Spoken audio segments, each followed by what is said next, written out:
Bienvenidos al Club de Contadores. Muchísimas gracias por estar con nosotros una vez más, en este caso presentando el curso virtual Determinación del Impuesto a la Renta Empresarial 2022, conversando un poco sobre el análisis práctico, los criterios del Tribunal Fiscal y los criterios, en este caso, de la SUNAT. Con nosotros se encuentra la doctora Rosa Ortega Salavarría, quien es contadora pública colegiada, magíster en Tributación y Política Fiscal por la Universidad de Lima, directora de la revista Contadores y Empresas, además de ser consultora independiente en doctrina contable, NIF, y especialista en todo el impacto y repercusiones tributarias. Además, es catedrática en distintas universidades a nivel nacional y, por supuesto, miembro del staff de docentes del Club de Contadores. Doctora Rosa, muy buenas noches. Como siempre, un privilegio tenerle en plataforma y, por supuesto, agradada, en mi caso, por acompañarle nuevamente en esta sesión. Sin más preámbulos, doctora, le cedo los micrófonos y las pantallas para que usted pueda iniciar. Adelante. Buenas noches, muchas gracias, Blanca. Muy buenas noches a cada uno de los participantes, asistentes que se están conectando para esta primera sesión. Vamos a desarrollar el curso sobre impuesto a la renta empresarial para el ejercicio gravable 2022. Vamos a realizar en 3 sesiones y como ya se ha señalado, vamos siempre, dada su relevancia, su importancia, durante la exposición también, además de revisar la legislación vigente, a citar o recurrir a criterios del Tribunal Fiscal y de la SUNAT. Además, también, en la medida que corresponda, haremos el enfoque o el análisis práctico. Dentro de los temas que vamos a abordar, vamos a revisar principalmente lo que corresponde a ingresos, costo computable, que vamos a revisar en esta sesión, y en las próximas sesiones nos vamos a concentrar en lo que es la renta neta, las condiciones principales para su deducibilidad y la deducción de algunos gastos específicos, considerando condiciones, requisitos y límites.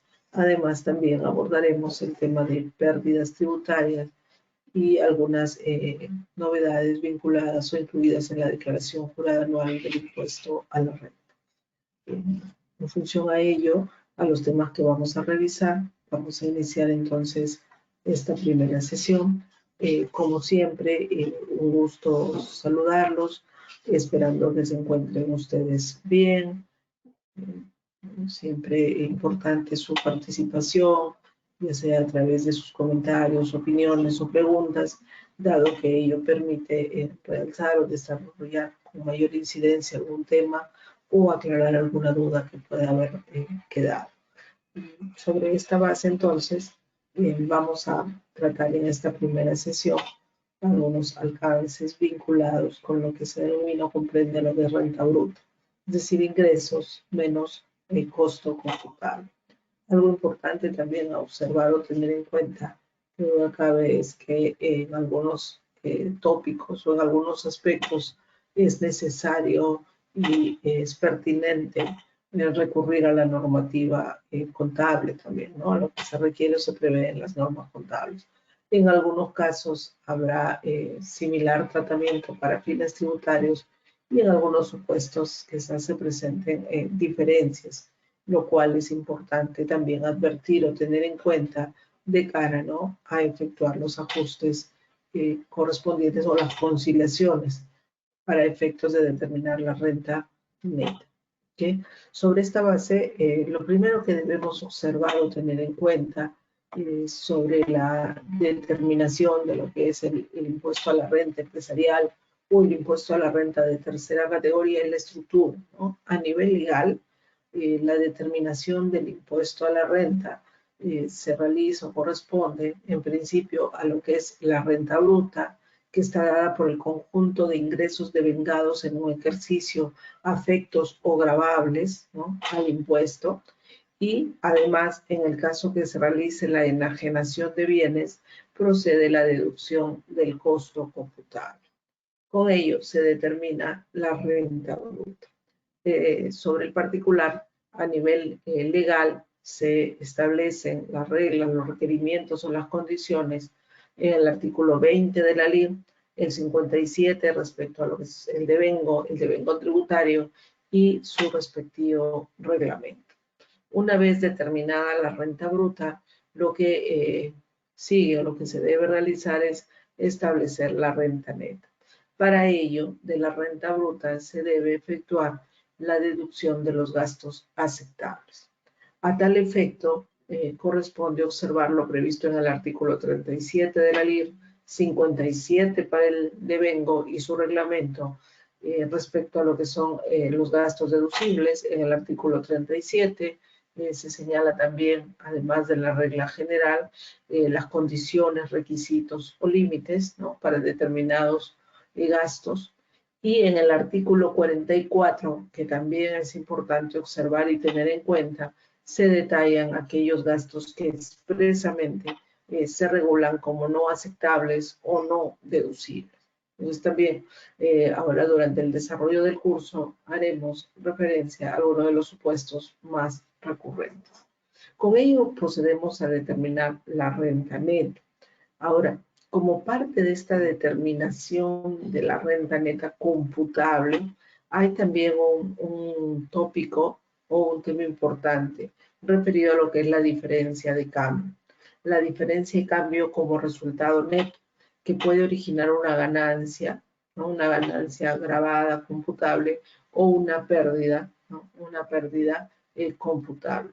Al respecto, ellos se regulan en el artículo 61 de la LIR y su respectivo reglamento, y se complementa con jurisprudencia de observancia obligatoria, ¿no? Sobre este tema de diferencia de cambio, es importante considerar o observar, ¿no?, las reglas principales para determinar si el concepto, en caso sea una ganancia, resulta agravada o la pérdida resulta aceptable. Ello, por ejemplo, es determinado, ¿no?, según lo que se ha regulado en el artículo 61 y en la jurisprudencia de observancia obligatoria, implica, ¿no?, implica en síntesis verificar, ¿no?, verificar si se vincula con el desarrollo de una operación habitual, es decir, que se destine a la generación de rentas gravadas o al mantenimiento de la fuente productora. Ello complementando el artículo 61 con lo previsto en la jurisprudencia de observancia obligatoria, ¿no? Entonces, de acuerdo a esa jurisprudencia de observancia obligatoria, es que se complementa lo previsto en la legislación.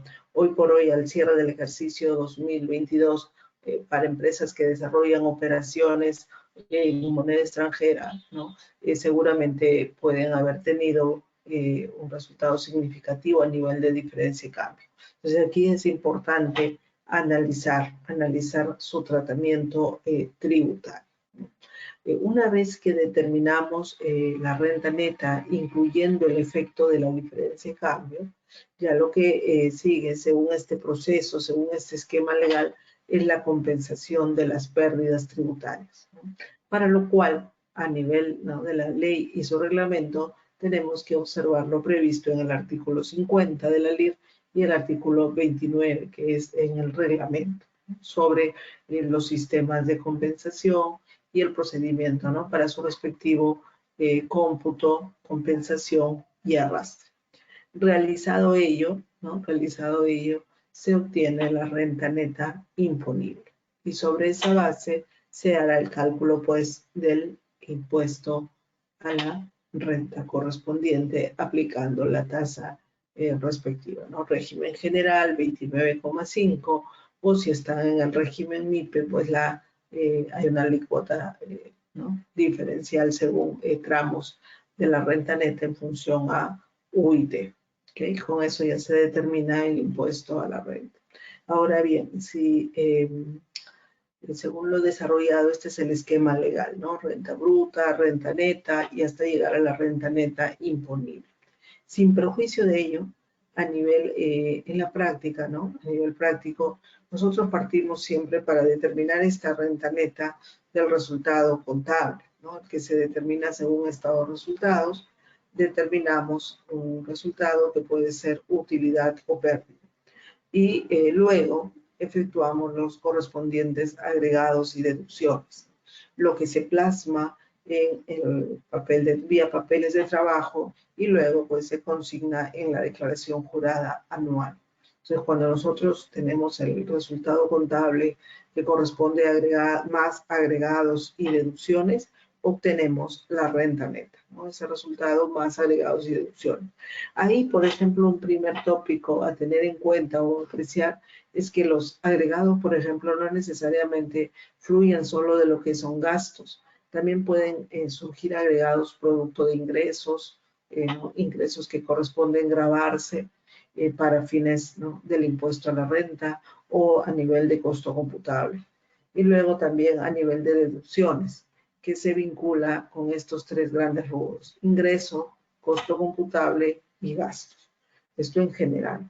Y luego, cuando partimos o señalamos el resultado contable y lo que les mencionaba al inicio, tengan en cuenta que el resultado contable, de acuerdo, ¿no?, al marco contable vigente, se elabora en función a los principios de contabilidad generalmente aceptados, que comprenden sustancialmente a las normas internacionales de información financiera. Entonces, los estados financieros, por mandato legal, ¿no?, se elaboran de acuerdo o en observancia a las NIF.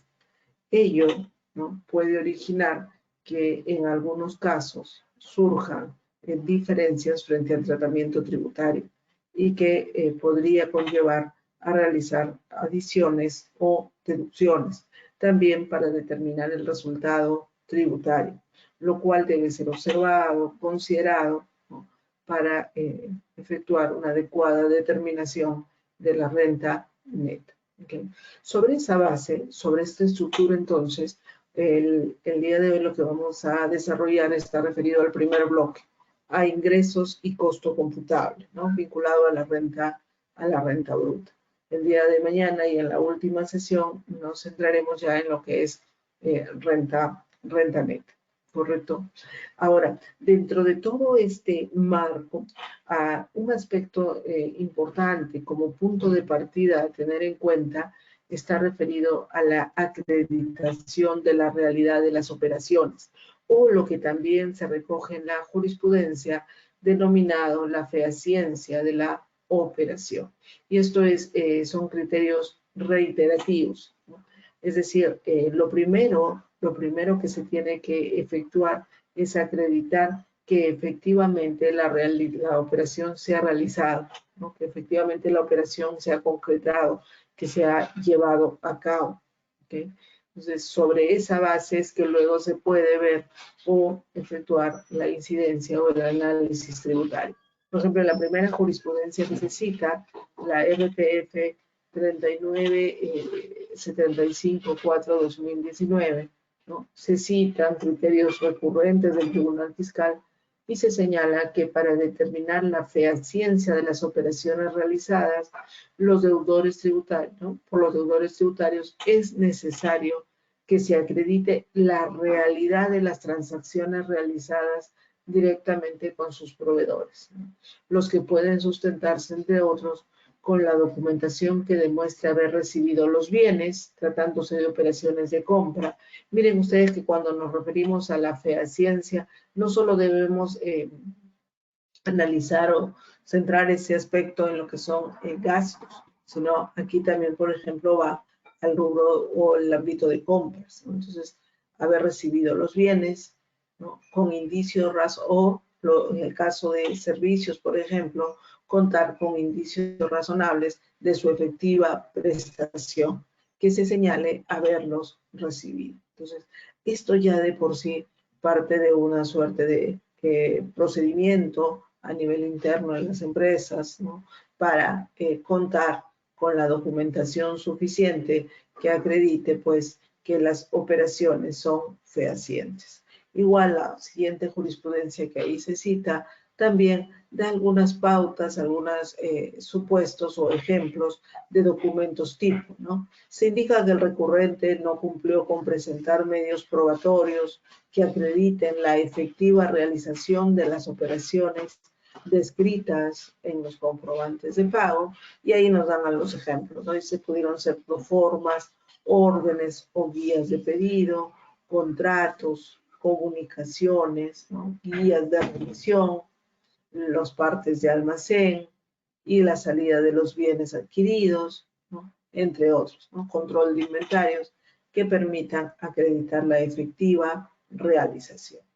Y luego un criterio, bueno, también sin duda el criterio de la administración tributaria es similar, va en línea con los criterios de Tribunal Fiscal, y acá en esta carta 02-2015 se señala en el caso específico de los gastos, miren ustedes, que para tener derecho a la deducción de gastos no resulta suficiente que el desembolso sea necesario para producir o mantener la fuente productora de renta, ¿no? Eso tiene que ver con la causalidad, o que se cuente con el comprobante respectivo, sino que además debe acreditarse que las operaciones que los originan realmente se hubieran realizado, siendo que dicha acreditación se realizará con los medios probatorios pertinentes, según cada caso concreto, que sean suficientes a criterio de la administración tributaria, ¿no? Entonces, vean ustedes aquí que este primer punto, digamos, ¿no?,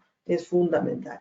Para la determinación del impuesto a la renta, partamos de este supuesto entonces, se encuentran, o de esta premisa, ¿no?, si las operaciones realizadas, ¿no?, por los contribuyentes están debidamente acreditadas, ¿no?, para efectos de que se consideren, ¿no?, para fines tributarios, de que efectivamente hayan sido fehacientes, tanto a nivel de compras, de gastos o inclusive la realización de operaciones en general, con la documentación que cause certeza a la administración tributaria, ¿no?, la realidad de las operaciones.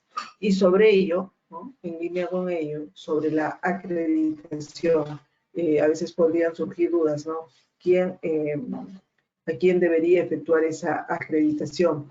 Aquí tenemos esta resolución 5.3/2017, en la que se señala que si un reparo se origina en el hecho que un contribuyente no acredita la realidad de operaciones, le corresponde al contribuyente y no a la administración tributaria la carga de la prueba, ¿no? La carga de la prueba, es decir, es el contribuyente quien debe acreditar la realidad de las operaciones, ¿no?, efectivamente. No es ello sin perjuicio que la administración, ¿cuándo tiene que acreditar o probar la administración? La administración tendrá que probar según su dicho. Si el contribuyente sustenta y la administración indica que esos documentos no corresponden, ahí es la administración quien tendrá que probar su dicho. Pero en principio, el contribuyente tendrá que acreditar la realidad de las operaciones. Por ello, aquí, por ejemplo, en esta jurisprudencia, se indica que la recurrente no sustentó las operaciones observadas, no habiendo cumplido con aportar elementos de prueba que de manera razonable y suficiente permitan acreditar o respaldar la fehaciencia de sus operaciones. Y algo que ya es un criterio reiterativo del tribunal, un criterio formado, es que para acreditar la realidad de las operaciones o el cumplimiento de la causalidad, por ejemplo, en el caso de los gastos que vamos a ver el día de mañana, no basta la sola exhibición del comprobante de pago o su registro contable, ¿no? Eso tengámoslo en cuenta. Acreditar las operaciones no pasan solo por el tamiz del comprobante y el registro. Esos son requerimientos que deben existir. El comprobante de pago es un requisito formal necesario, pero no suficiente, ¿no?, para tenerlo en cuenta. ¿Ok? Entonces, este es el punto de partida que debe ser observado o considerado. Sobre ello, realizado ese análisis, ese primer punto, vamos a ver el tema de la renta bruta. ¿Ok? Esto está regulado, como les comentaba, en el artículo 20 de la LIR, que dispone, ¿no?, que la renta bruta está constituida por el conjunto de ingresos afectos al impuesto que se obtengan en el ejercicio grabado, ¿okay? Ingresos afectos devengados. Miren, cuando hablamos a nivel tributario, la renta bruta implica considerar el total de ingresos